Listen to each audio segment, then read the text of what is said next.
다시 인사드리겠습니다. 부천 일신초등학교에서 근무하고 있는 김학수입니다. 좋은 자리에 초대해 주셔서 너무 감사드리고요. 여러 선생님들 만나 뵙게 돼서 너무 진심으로 반갑습니다. 저는 부천에서 2013년부터 교사를 근무를 했고요. 그 전에는 이제 경기도 파주 여러 곳에서 근무하다가 2013년부터 근무했습니다.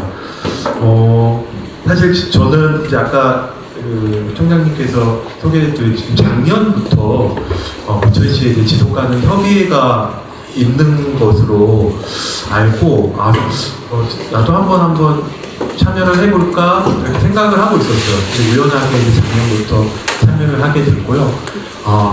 정말 많은 부분에서 도움을 받고 있습니다. 그래서 제가 오늘 발제해드릴 내용은 교과 과정과 연계한 내용인데 전반적으로 좀 제가 얘기를 드릴까 합니다. 제가 이제 초등학교에 있다 보니까 너무 이제 초등학교 시각에서 뭐 교사 연구에도 이렇게 종종 했는데 이 지속가능 발전 교육이 결국에는 교사 혼자만 할 수 있는 교육이 아니라는 저는 답을 얻었어요. 그래서 오늘 전반적인 내용을 말씀드리고 이따 혹시 궁금한 사항이 있으시면 제가 아는 범위에서 선생님들과 말씀드리겠습니다. 이제 그림을 요즘 보니까 챗GPT가 너무 잘해주더라고요. 그래서 그림이 너무 멋져서 제가 갖고 왔고요. 결국에는 그 미래를 만드는 교실, 변화를 잇는 학생 중심의 교육을 중요시 했습니다.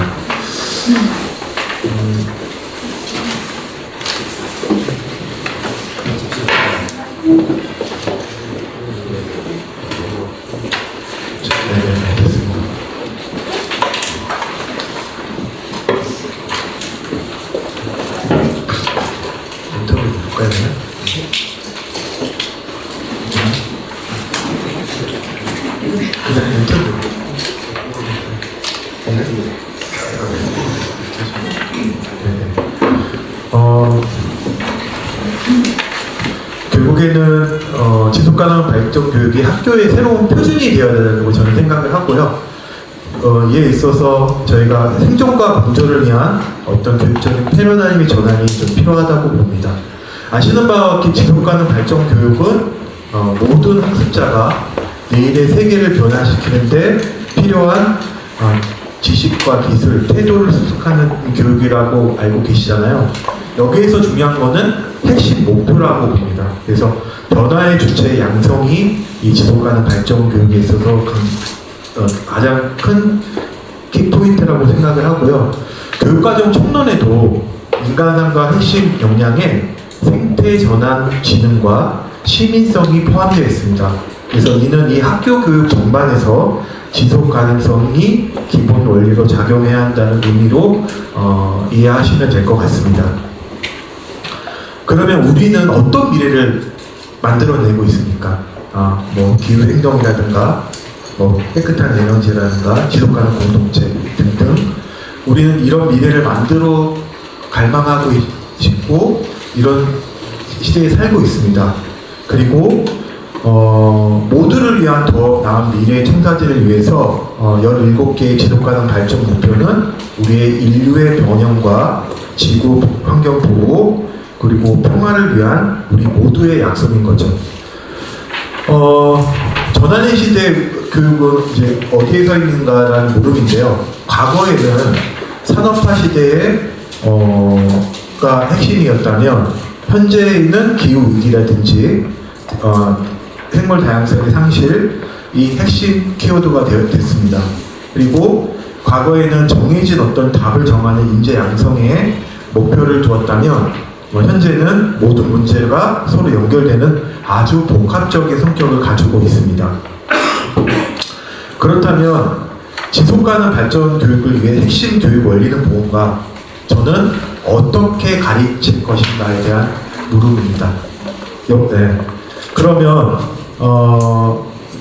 아까도 지속가능 발전 교육의 정의를 말씀드리겠는데 과거의 지식을 전수하는 역할에서 더 더 나은 미래를 위해 행동하는 학생들의 변화의 주체로 성장시키는 교육이 앞으로의 지속가능 발전 교육의 방향성이라고 보고 있습니다. 그리고 다 아시겠지만 지속가능 발전의 세 가지 영역이 환경과 사회와 경제라는 걸 알고 계시잖아요. 그래서 이 세 가지의 세상을 이해하는 통합적인 렌즈의 접근이 필요합니다. 그리고 또 교과 과정에서 중요한 거는 이 교과목의 경계를 허무는 어떤 융합적인 접근이 필요합니다. 예를 들어서 융합 프로젝트라든가, 그래서 과학이나 사회나 다양한 교과에서 이 교과의 경계를 머무는 융합적 접근이 꼭 필요한 것이 지속가능 발전 교육의 큰 특징이라고 할 수 있습니다. 유엔에서는 지속가능 발전 목표와 학교 현장의 연계에서 17개 중에서 중점적으로 다뤄야 할 핵심 목표를 세 가지로 두었습니다. 첫 번째는 양질의 교육, SDS 4번이고요. 두 번째는 지속가능한 소비와 생산 12번 목표입니다. 그리고 마지막 한 개는 기후행동인 14번 목표가 해당됩니다. 이 외에도 다양한 목표와 연계시킬 수 있고요. 그래서 모든 과목이 어떤 지속 가능성의 렌즈가 되지 않을까라는 생각이 듭니다. 그리고 교육과정 측면에서는 지식의 심화와 확장 측면에서 나선형 교육과정과 좀 관련이 있다고 저는 봅니다. 그리고 무엇을 아는가에서 무엇을 할 수 있는가로서의 ESD 핵심 역량을 강조드리고 싶습니다. 지속가능 발전 교육은 단순히 환경 교육이 아니고 역량 중심 교육이라고 보시면 되겠습니다. 그래서 예를 들어서 시스템 사고 역량이라든지 예측 및 비전 수립 역량이라든지 비판적 사고 역량, 협력 역량 등은 지속가능 발전에서 가장 중요시하고 있는 핵심 역량이라고 보시면 될 것 같습니다. 그리고 새로운 시작이 아닌 교육의 본질을 일깨우는 이러한 내용이 2022 개정교육과정과 연계시킬 수 있는 지속가능 교육 내용입니다. 그래서 학교 교육의 전 과정을 이러한 지속 가능성이 기본 원리로 작동해야 하는 의미를 이야기합니다. 아까도 서두에서 말씀드렸듯이 2022 개정교육과정의 인간상의 뿐만 아니라 이를 구현하는 핵심 역량인 생태전환지능과 시민성이 교육과정 총론에도 자세히 나와 있습니다. 그래서 지속가능 교육은 이러한 교육과정이 지향하는 인간상을 향상하는 핵심 기제라고 보시면 될 것 같습니다. 그리고 이 지속가능 발전 교육은 교실 안에서뿐만 아니라 교실 밖에서 살아나는 배움이라고 저는 생각을 합니다. 그래서 이거는 초등학교 사례도 될 수 있겠지만, 예를 들어서 과학 과목에서 우리 마을 하천 살리기라는 프로젝트를 할 때 예를 들어 데이터를 수집한다든가 또 수질을 분석할 수도 있고 또 환경 보호에 대한 캠페인 활동도 연계시킬 수 있어서 이러한 내용들이 이제 지속가능 교육의 하나의 사례가 될 것 같습니다. 그리고 수학 과목에서도 데이터를 통한 쓰레기 문제 해결에 대한 문제인데요. 역시 폐기물에 대한 내용, 그 다음에 어떤 패턴에 대한 분석, 그 다음 캠페인 등 이런 내용들이 수학과에서도 지속가능 교육에 연계시킬 수 있다고 보시면 될 것 같습니다. 그리고 이제 사회 과목에서도 이제 많은 부분의 지속가능 교육 내용들이 포함되어 있는데, 예를 들어서 지속가능한 도시를 디자인하는 활동들, 지역사회 문제에 관련된 내용, 정책 제안이라든가 또 어떤 리더십에 대한 문제 등등 사회 교과와도 가장 관련된 교과라고 보시면 될 것 같습니다. 그리고 이제 예술 교과에서도 마찬가지입니다. 예술 교과는 이제 세상을 바꾸는 창의적인 표현 활동에 가장 적합한 과목인데요. 예를 들어서 공동체 아트라든가 업사이클링, 그다음에 인식 개선 관련 등 이런 교육도 지속가능 발전 교육에 관련되어 있습니다. 그래서 단기의 과제를 넘어서 우리가 장기적인 프로젝트를 통해서 학생들이 아주 다양한 복합적인 문제에 대해서 깊은 이해와 해결 능력을 기르는데 가장 중요한 교육이 지속가능 발전 교육이가 아닐까 저는 생각이 됩니다. 그리고 모든 교과에서 지속 가능성을 만날 수 있는데 저는 하나의 교과 연계 로드맵으로 생각해 보았는데요.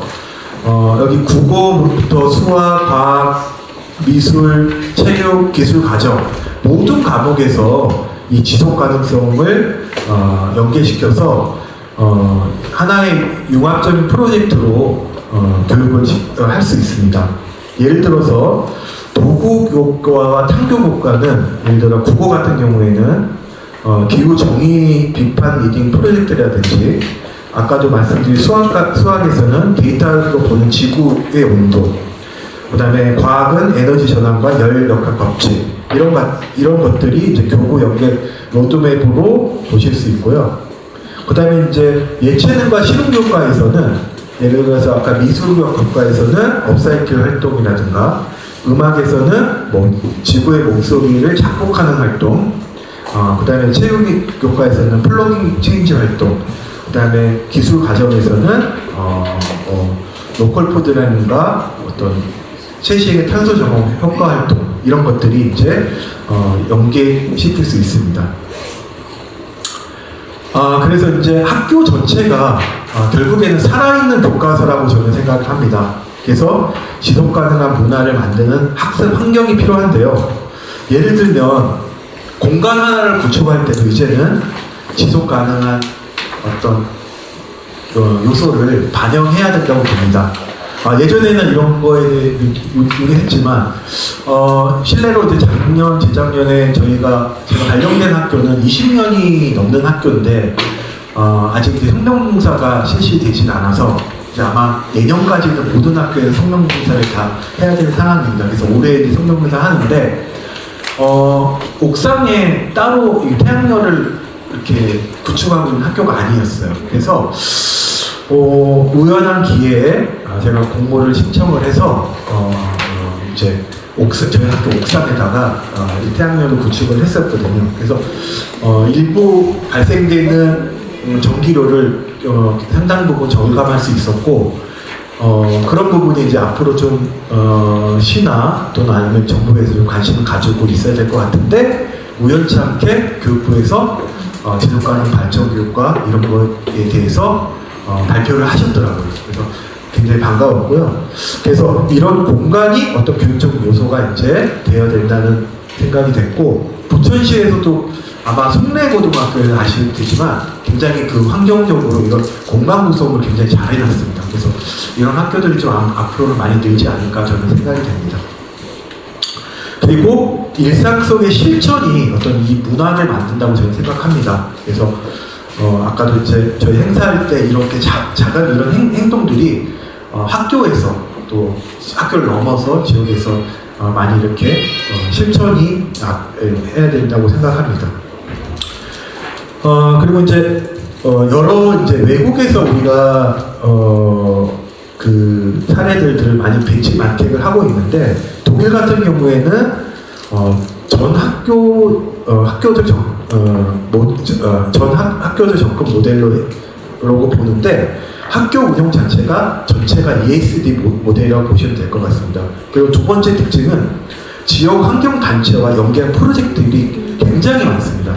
그래서 이제 저희도 이제 그 지역별로 지역 협의회가 있어서 굉장히 많은 교육들을 학교와 지금 함께 하고 있고요. 부천시도 마찬가지고요. 그리고 경기도 같은 경우에는 경기도 탄소중립 중점학교 이런 모델들이 나와서 학교에서 자체적으로 이제 또 지역사회와 함께 이런 프로젝트를 함께 나오고 있습니다. 그리고 이제 학생의 변화의 주체로 만든 6단계 로드맵이라고 결국에는 이 지속가능 발전 교육이 문제를 해결하는데 학생들의 포커스를 두는 데 있는데 그래서 문제 해결형 PBL 학습을 좀 강조하고 싶습니다. 그래서 이 문제 해결 학습은 문제 발견에서부터 현황 조사, 그 다음에 해결책 설계, 실행 검증, 공유 확산까지 6단계의 과정으로 학생들이 그 변화의 주체로 수업에 참여하는 그런 학습을 받으면 좋을 것 같고요. 여기에 있어서 학교가 학생들이 그 학교의 문제를 직접 발견하고 데이터에 기반해서 해결책을 실행하는 리빙랭 모델 이런 하나의 사례도 굉장히 중요하다고 저는 봅니다. 그래서 어떤 문제를 정의하고 아이디어를 고안하고 학생들이 그걸 실행하고 모니터링하고 평가하고 하는 단계를 통해서 학생들이 데이터 기반 해결력을 실행하는데 굉장히 도움이 될 것 같습니다. 그리고 특히 ESD 교육은 학교 급별 맞춤형 전략이 굉장히 중요하다고 봅니다. 저는 이제 초등학교에 있다 보니까 초등학교에서는 감수성 및 생태 습관 형성이 가장 중요합니다. 그리고 중학교에 이제 올라가게 되면 물론 초등학교 고학년도 이제 비판적 탐구나 진로 탐색을 하겠지만 대부분 중학교에서 비판적 탐구와 진로 활동이 굉장히 활발하게 일어나고 있고요.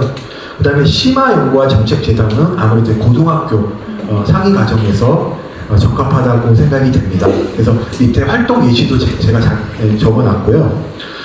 그래서 초등학교에서는 이제 감수성과 습관 형성이 중요하다고 보는데 특히 뭐 예를 들어서 학교에 대한 숲 관찰이라든가 이런 활동들이 지식보다는 학생들의 느낌과 작은 실천을 통해서 아이들을 습관 형성을 이루게 되고요.